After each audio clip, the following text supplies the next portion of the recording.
طالبانو د مسلمان په وژلو جایزه اعلان کړه. د هر عسکر په وژلو یې طالبانو ته څومره جایزه اعلان کړه او دوی ته یې د مرګ باره کې څه وویل. که ویډیو ګورئ نو پرې خبر بشئ. مخکې به طالبانو همدا یوه بهانه کوله چې موږ خو ځکه افغان ځواکونه سره جنګ کوو چې دوی زموږ او د امریکایانو ترمنځ راځي. هغه ټولې بهانې ختمه شوې چې طالبانو د امریکا سره تړون لاسلیک کړ چې نور به یو پر بل عرض نه وهي. خو جالبه او حیرانونکې دا ده چې بیا یې هم افغان حکومت سره اوربند او یا اورکم ونه کړه. اوس د روژې په را رسېدلو د اشرف غني ترڅنګ ګڼو هیوادونو په طالبانو د اوربند غږ وکړ. خو طالبان وایي چې وژل له ژوندي پاتې کېدلو ډېر ثواب لري. له سولې مخکې باید ډېر خلک ووژل شي. نو تازه طالبان په فراه ولایت کې د یوه افغان سرتیري په وژلو خپلو وسلوالو ته 25,000 افغانۍ جایزه اعلان کړې ده.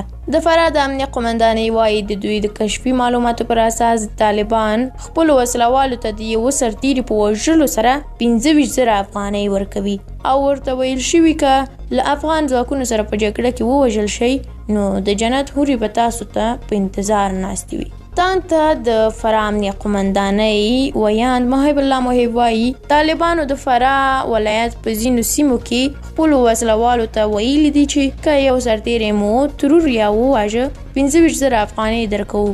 که تاسو یې ووژلی نو د جنت حورې به تاسو ته په انتظار ناست وي. دوی خپلو وسلوالو ته په بالا بلوک، پیشت، رود او خاک سفید کې دا خبره کړې ده او دا ځکه چې په دې وروستیو کې د طالبانو ګڼ هدفي قاتلان یا وژل شوي او یا نیول شوي دي.